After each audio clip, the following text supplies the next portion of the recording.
Okay. We good? Well, good morning, everyone. Welcome here. My name is Monty McNaughton, MPP for Lambton, Kent, Middlesex, and Minister of Labour for the province of Ontario. Is it ever good to be here in beautiful Lucan, Ontario, winner of Kraft Hockeyville? I want to thank... I think that was the mayor back there who started that applause. I want to thank everyone in this town for welcoming us back.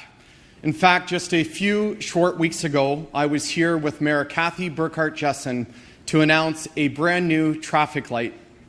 Now we're back with something that will be important to people right here and in rural and northern communities right across our province. Because if you live outside the city in Ontario, you know about Wi-Fi problems. I've heard too many stories about people driving their kids to a fast food parking lot or a local library to get Wi-Fi. I was lucky enough this spring to have been able to announce our government support for expanded cellular service in Eastern Ontario and for the first 3 SWIFT projects right here in southwestern Ontario, coming soon in Wellington, Norfolk, and Lambton counties. A lot of credit for that goes to Minister Ernie Hardeman and, of course, Minister Laurie Scott, who took the baton from me at the Ministry of Infrastructure. We're very lucky to have both of them here today. I'd also like to acknowledge Curtis Smith, Warden of Middlesex County, a good friend of mine who has been a huge driver of broadband locally. Today, I'm very excited to be here for the next step in that evolution because, as I said earlier, the lack of fast, reliable internet is a problem for many people in rural and northern Ontario. And Crispin Colvin is one of those people. Crispin is a beef and cash crop farmer from this region and a former mayor of the municipality of Thames Centre. In his spare time, he's also a director at the Ontario Federation of Agriculture. So Crispin, come on up.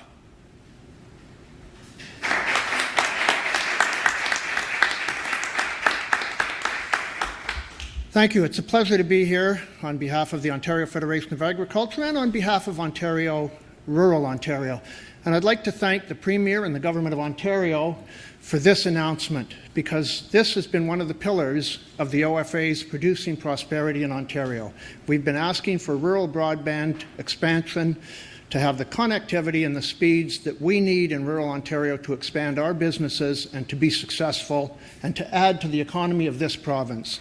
So, Premier, thank you very much for this announcement. It's a tremendously positive. You promised it, you've delivered it, and on behalf of the OFA and many rural Ontario residents, thank you very much. Thank you. Thank you very much.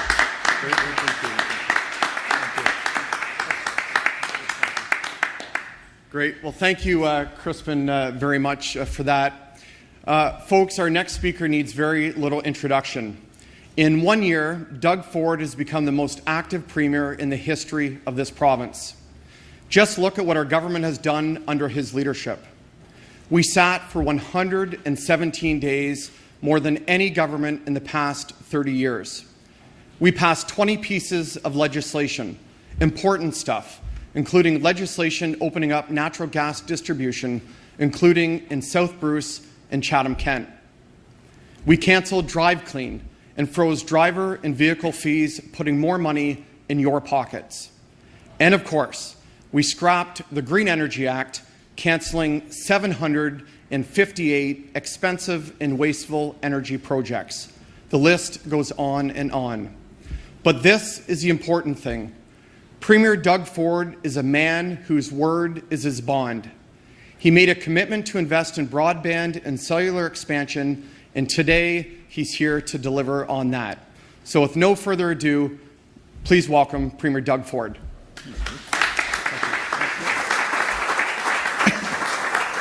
Well, first of all, Monty, thank you for the kind introduction. Great Minister of Labour. And Monty has done an outstanding job laying the groundwork for our government's broadband strategy today. And I know he's going to continue to knock it out of the park in his new portfolio at Labour. I called Monty the other day at home and he says, Doug, I've met with 75 Labour leaders. I thought, wow, This guy's a worker, I'll tell you. I'm excited to be here in Lucan today with our new Minister of Infrastructure, Laurie Scott. Laurie has many years of experience. And they're also, talking about experience, our wonderful Agriculture Minister, Ernie Hardeman. They're doing a great job for our rural communities and farmers across this great province. We're here today at Lucan Heritage Museum, and if you look around, there's a lot of heritage. This is where the Black Donnellys, anyone's ever heard of the Black Donnellys, this is where they're from. And we're going to make sure no community in Ontario is left behind in the 21st century. 12%, think of this, 12% of Ontario communities don't have access to fast, reliable, and affordable internet and cell service. I was driving up here, and I tried to make a phone call, and I couldn't get cell service. Some of these things we take for granted in other regions of Ontario, and just imagine not having that in your region. That's over 200,000 families and households. For the people in these communities, it's a massive, real problem. They're not able to do some of the basic things that most of us take for granted. Things like paying your bills online, watching videos, upgrading job skills through e-learning, or staying in touch with family and loved ones. Even making an emergency call from a remote area, it's a nightmare if you find yourself in a dead cell zone. We take it for granted, in other regions of Ontario, our car breaks down, God forbid it's late at night. Well, when your car breaks down here and you're by yourself, you're late at night, you're stranded. You're stranded until someone comes by. Just put yourself in the shoes that these people have been in for a number of years. But the great news is we're coming to their help. We need to work together to improve quality of life and public safety for people living in our rural communities, as well as increasing access to critical government services like healthcare and social services. People in our rural communities deserve the same level of service that the rest of Ontario enjoys and relies on every single day. Again, we take it for granted. The people here don't take it for granted. Today, our government is unveiling Ontario's broadband and cellular action plan. We're putting people first by investing $315 million to get shovels in the ground to improve and build out these networks. We're going to make sure more families and businesses in rural Ontario get better access to these vital services. When I was driving up here, I was thinking, how do businesses even stay in business with the technology and digital age? But again, great news. They're going to be back in the 21st century that can be connected to the world. In fact, our government has already invested $63.7 million in shovel-ready projects in southwestern Ontario through the SWIFT program. Our plan will attract and leverage private sector investments that will generate, these are huge numbers, that will generate more than $1 billion in broadband and cell infrastructure improvements. Laurie's going to speak more about the plan in just a moment, but this is a historic investment by our government to improve internet and cell service for up to 220,000 homes and businesses. Just think, 220,000 homes and businesses didn't have the access that they're going to have. It's going to help farmers and businesses in a big way across rural Ontario so they can fully participate and compete in today's digital economy. It will unlock new opportunities, prosperity, to access the talent and attract more investment to our rural communities. Whether you're at home or at work or at school, connectivity is an incredibly important part of people's everyday lives. It's about time we make sure our rural communities are up to speed and can participate in all of the many benefits of the digital age. And today's announcement brings us one step closer. Now, I'd like to invite Laurie to walk through the great plan that we have. Minister of Infrastructure, Laurie Scott. Well, good morning, and thank you for that kind introduction. It's a pleasure to be with the Premier in Minister McNaughton's riding, along with Agriculture and Rural Affairs Minister Ernie Hardeman. And thank you to Crispin Colvin for the story about broadband challenges. I really understand this. Your challenges are the same challenges we all face in small town and rural Ontario. As an MPP from small town Ontario, I know firsthand that rural residents do not have the same access as urban residents. And that is why Premier Ford making this announcement is so important. Too many people, especially those living in rural and remote communities, do not have access to reliable internet. It means they cannot work from home, stay connected to family and friends, or access public services such as healthcare and education. And I know that many of you have hubs or D-links that are in your homes that you need to just increase the Wi-Fi coverage in your homes. So in our world, increasing digital world, being disconnected is a disadvantage. And I want to thank Minister McNaughton, my predecessor as Minister of Infrastructure, for bringing this plan to fruition. And that is why I'm so pleased to be here today. This is the first plan of its kind for our province and perhaps the country. A plan to get better service into rural and small town Ontario that they either don't have service or are under-serviced today. You know, I think of the story of my brother who works from home, from a farmhouse on a rural road.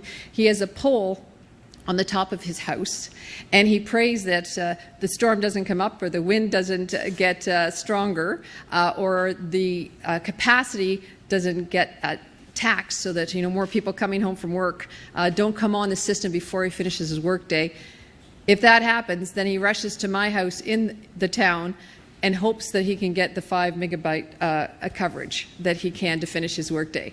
So that's why this announcement will ultimately help everyone across Ontario, because people can find themselves at risk during an emergency, when traveling on some rural roads where cell service routinely drops out. People also don't have access to reliable high-speed internet. So if they do, they face the higher rates than those living in cities. Now, I know small business owners who can't respond to customer emails due to spotty service, but when their connection goes down, it's not just for 10 minutes, it could be for days. This means they cannot take advantage of the latest technology to expand their businesses, or they must turn down jobs because they can't work from rural Ontario. Today is an investment in people and in our province's future. That's because when it comes to infrastructure, we are making investments in what matters most. This investment will improve quality of life and encourage people in rural, remote, and northern communities to stay and build a future for themselves and their families. That's what we all want, and broadband today, tomorrow, and in the future for all of the people of Ontario. Thank you so much for coming out today, and I know that we might have some questions.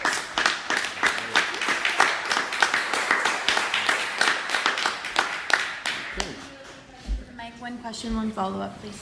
Good morning, Mr. Ford. Matt LaPierre from the Globe and Mail. Do you think it's appropriate that you have allowed the heads of lobbying firms to be your advisors and to influence your government? Well, Matt, first of all, thanks for the question. And let's be very clear, no one influences my government. No one influences my cabinet. And I've said this over and over.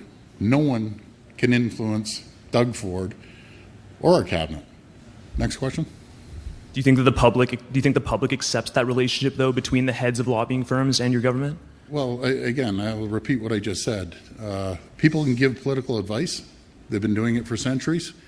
I'll take political advice, but no one interferes in any decision that we make as cabinet. We make decision cabinet as a whole, and we're going to continue working that way. We've done some great things in Ontario over the last year. We see prosperity and we see growth right across this province. We see job creation like we haven't seen in 15 years, 187,000 new jobs.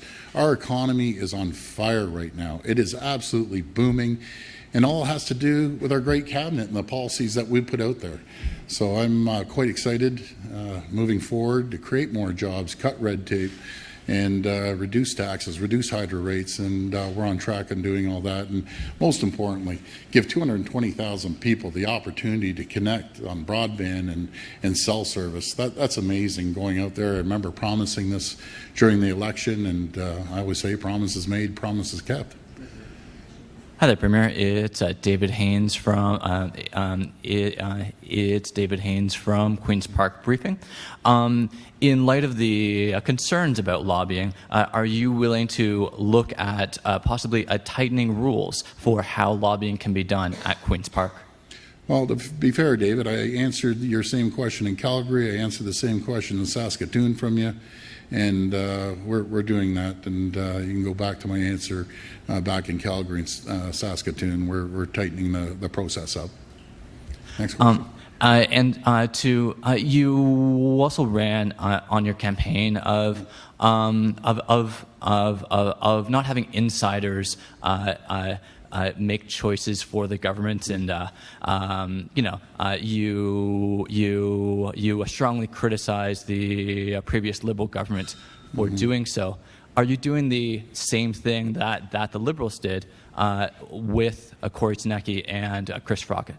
You know something, David, again, as I answered before numerous times to you, no, we're moving this province forward in a real positive fashion, again, creating job opportunities for everyone in this province, making this one of the strongest regions, once again, the engine of Canada. Our economy is booming. People are happy. We're reducing taxes. But I'll tell you, David, when I'm out there, I don't hear what the media is asking me. I know the media has their agenda and so on and so forth.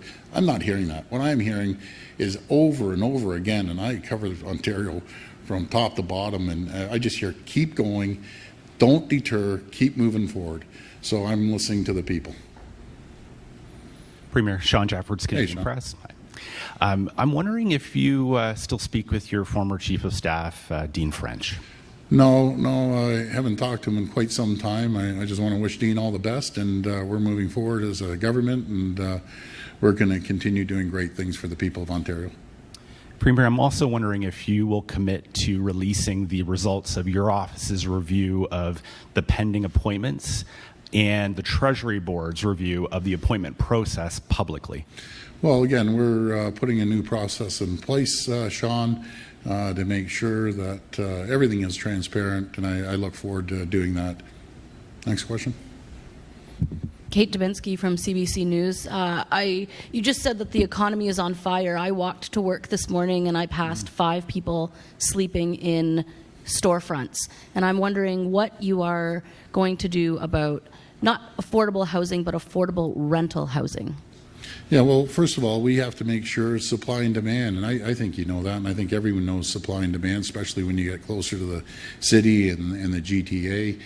We have to make sure that we have an opportunity to give the developers access to getting permits a lot quicker than they have in the past. Sometimes it'll take 2-3 years. We want to make sure that we have a one-stop shop, give permits out in the best of our ability to work with the municipalities within a year, and start giving more opportunities for people that may not be able to afford a home, especially in the Toronto and GTA, that they'll be able to have an affordable house, because everyone's goal over, I think the last thing I saw, 90% of the people want a backyard. They want that picket fence. They want to be able to go in there, and that's our goal. And the only way people can do that is by having good employment, good jobs, and we've created that environment. The toughest thing right now that we're finding when I travel across the province, and I know our cabinet and our caucus hears the same things, the toughest thing with small, medium, or large businesses, we need more people. Economic development, we're saying we're short in excess of 200,000 people to fill the jobs. I think they're being pretty conservative on those numbers. So I talked to Amazon the other day. Anyone wants to work at Amazon that is up by Bolton, they have 600 jobs available. I'm going to repeat that. Amazon is hiring 600 people. They need people. They're in desperate need of people. And I could tell you story after story the Fortune 500 companies to the mom and pop companies that need people. So it's a good thing that's happening in Ontario right now, and we're going to continue leading the country in economic growth in North America. You respect that the good things that are happening in Ontario are not happening for a lot of people. And I'm not talking about the people who want a backyard. I'm talking about the people who want a home, and specifically about medium-sized communities like London. What is your government doing for those communities and for the people this morning who are sleeping in gutters? Well, again, I think I got to repeat the answer. We're doing a tremendous amount of items for everyone across the board. For the lowest income, if you want to talk about the lowest income that you're getting at, we're the only government that has given them a tax break. They're paying zero tax. Anyone earning $30,000 or less, they're getting $800 and some odd dollars back into their pockets. It might not seem a lot to a lot of folks, but you give someone $800 more that's making $30,000 a year, they might be able to do things they might otherwise not be able to do. But our goal, again, supply and demand, we want to make sure that we give the developers an opportunity to build more homes at an affordable cost. And we're going to continue looking at that. And do you know what else? On another note, I was listening to the news the other day. They call it these stick homes. These, the wooden homes that you can go up to, 17 stories? I think we have to look at creativity and technology. It sounded really interesting when I was listening to the engineer that builds these homes. So I thought, wow, you can do it at, he was saying at half the time and a real reduction in cost. So maybe there's alternatives with technology out there that we can explore. Next question. Premier Ford, it's Brian Bicknell from CTV News London, and my question is about the bus rapid transit file in London, which I believe you are pretty familiar with. Mm-hmm. A little while ago, the province announced $103 million for transit projects. The city had been expecting about $125 million, but didn't realize that they weren't getting funding for land acquisition.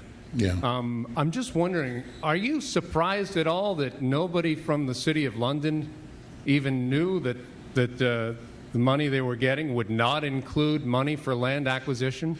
Well, let me tell you what we've done for the people of London. We've funded, as you said, over 10 projects, transit projects, to a tune of $103 million. We've also sent in a request to the federal government. I believe it's $120 million. But land acquisition, London's going to have to take care of that. That's not in the infrastructure fund, and they're going to have to look after getting the land. But we've done a tremendous amount for the people of London and on the infrastructure. And we aren't going to stop. We're going to continue supporting the region to make sure that we have great transit. But so far, 10 projects, about $103 million, and we're going to have to get some help from the federal government. By the way, we sent those requests up to the federal government, and we're just waiting for an answer back from them. The question, though, is are you surprised that nobody knew? Well, I rely on municipalities to do their due diligence. If they didn't do their due diligence, I can't do anything about that. They have to, our ministers are available to answer any questions, and they can call us any day if they aren't too sure about something. That's up to them to give us a call. That's another funding envelope out there. We looked, actually. That's a very good point. We really looked because we do want to help the people further, but there isn't. And we actually even looked on the federal side too, federal and provincial, and unfortunately that didn't fall under the infrastructure fund. But I think $103 million is pretty good, and they're going to be a lot better off than they were a couple of years ago. But we're going to continue always supporting the people here in London. They're great people. Thank you. Thank you. Hi, Premier. I'm wondering how your negotiations are going with the beer store. When can we expect to see beer in corners? Oh, Randy, you're the best. Did I ever tell you I love you? You're the best. We're working on that. We're going to come up with a great deal for everyone. We want to work with a beer store, and we want to make sure that we commit to the promise that we made to have wine and beer in the corner store. And I was in a small town, Port Sydney, the other day, and there's one store, within miles you couldn't go get beer, and they were so excited. This couple that has a store, and when I went in there, first question out of their mouth, when can we get beer and wine? And everyone's requesting it. It's by the lake. And I don't think it's any different than smaller towns like this. But Randy, we're going to continue working hard. And I promise you, remember I told you before, you're going to be the first person I call when we strike a deal. Matter of fact, I might deliver a case of beer right to your door. Nice frosty. Unrelated question. Yeah. What do you make of the changes that the feds have made to the impaired driving laws where the cops can come to your door 2 hours after you get home and demand a breathalyzer without a warrant and just, if you blow over, even if you consume booze since you got home, they can take your car and charge you with impaired? Well, again, that's a tough one. Did you start drinking when you're at home, an hour, when you're at home? So that's a tough one. But I know our Solicitor General is doing a great job looking into that, and I'll have to speak to her about that. But that's a tough one, I believe. Appropriate? Well, I don't know if it's appropriate. It's a tough call. 2 hours after you're home, I don't know. You ask the average person if they think that's fair. And I think the answer is probably no, it's not fair. Hi, my name is Jonathan Juho from the London Free Press. I want to ask you about the permanent consumption sites in London. The government stopped funding for the site that the city had chosen and had started zoning that location. But Minister Elliott said that that was still a possibility, that project was not dead yet. So I'm curious about any update as to what's going to happen there. I think you're talking about the one in York, if I'm not mistaken. Yeah, 446. Yeah. So I guess the minister didn't hit the criteria, but we did invest in another site there too. So I know the minister is quite passionate about helping people, and so am I. I want to make sure. And the other site, do you know what's great about the other site? It's a wraparound facility, and I'm a big proponent of wraparound facilities that can help people, and most importantly, is get them help. I'm a strong believer with people with addictions, and there's quite a few of them. You got to get them support, and you got to have that wraparound facility. When they need help, they don't need help in 24 hours. They don't need help in a week. They need help right then and there, that you can go into a facility and get the proper treatment that you need. So I'm pretty passionate about helping people with any addiction. Yeah, but my question in that case would be, it was local health officials, community involvement, who chose and said that this was probably the best site for the City of London, but it's the provincial government who is saying that it's not going to provide the funding. Yeah. So shouldn't that decision be in the hands of the local government and those who are dealing with the situation on a daily basis? I just want to talk about local health in London. We increased their funding, by the way, by $10 million. That's a good increase. So we're working hand in hand with the local health unit in London, and we'll do anything we can to support them. But again, we've increased their funding by $10 million. Good morning, Premier Ford. Andrew Graham of Global News in London. Hey, Andrew. Just speaking of cell phones, there's a petition circulating online that it wants to ask to implement fines for people who call 911 to complain about Amber Alerts. I was wondering if you heard about that, or if you had any opinion. I haven't heard about it. They're complaining about Amber Alerts? No. They're looking to implement fines for people who call 911 to complain about Amber Alerts. It was circulating online. We had it on Global News this morning. Yeah, something I haven't heard about that, but who would complain about an Amber Alert? Or I don't know. I think they're great. It's absolutely essential we have Amber Alerts, especially when children go missing. It's critical. But I'll look into that story for you. Thank you. Thank you. Anyone else? Yeah. Premier Jim Knight, CTV. Hey, Jim. Just wondering, what do you? Let's see. This was sent to me, so bear with me. What about the BRIEX under Boris Johnson? Yeah, something, I like that Boris Johnson. I've always liked him. I liked him when he was mayor, and I think he's going to do great job. He has a big job turning that around. It's quite a nightmare over there. But I think the people of the UK are going to support him. He's a no-nonsense type of person. He's going to get the job done. Matter of fact, I'd love to meet him one day. I think if I ever get over to London, I've never been to London, I'd love to go there and say hello to him. And do you have any concerns about doing trade with the UK if they separate from the EU? No, we're open to trading with anyone. You know, I don't want to get involved in their issues over there, but someone wants to trade with Ontario, we're open for business, we're open for jobs. Last question. CAMH had another gentleman walk out of their facility and go missing. Given should there be an investigation? Should more regulations come? What's your thoughts? So, Jamie, that's a disturbing issue. When the Solicitor General had a conversation with her the other day, and she's asking for investigation from the Toronto Police Services, CAMH, along with the Ontario Review Board. And on top of that, with the federal government, you really wonder how someone can get on a plane when Jamie, yourself, or myself can't even bring 2 ounces of liquid on. But people like the other person that didn't come back, he's on the plane. But we're going to do a review of it. We have confidence. I can tell you, I have all the confidence in all three areas. The Ontario Review Board, I think they do a good job. I think CAMH has done an incredible job for people with mental health issues, and I just want to remind everyone our government's putting more money into mental health than any other government in the history of Ontario, $3.8 billion. We're going to continue funding it.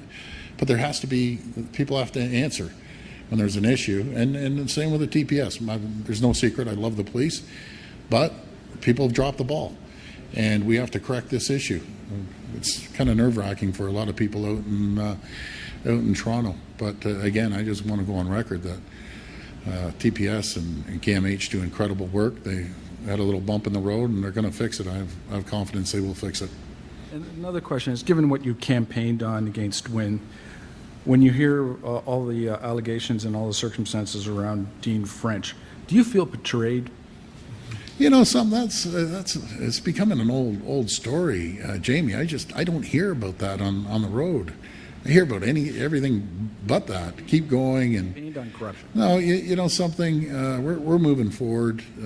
We're doing some great things for the province and the people here, but that's what we're going to focus on: creating jobs, cutting waste. We have a 15. My biggest issue. We inherited a $15 billion deficit, a $347 billion debt. It's unsustainable.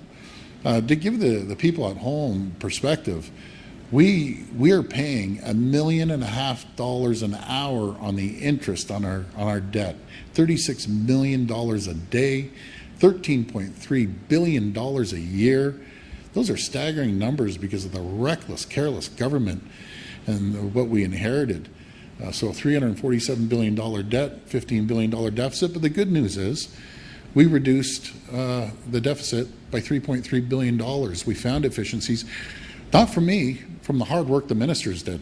Every single minister found efficiencies throughout the system. And I have the greatest team in the world. I really do. The best caucus in the world, the best team. And we're turning the province around. And you can see the difference. I'll leave you with this. Are we better off now than we were a year ago? We're a little better off.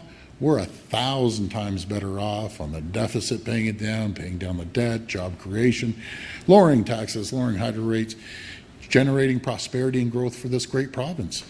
But my folks, thank you. And thank the people of Lucan. What a great town. The people are as friendly as anything here. And there's going to be 220,000 people that are going to be connected to the world that weren't connected before. Thank you. Thank you.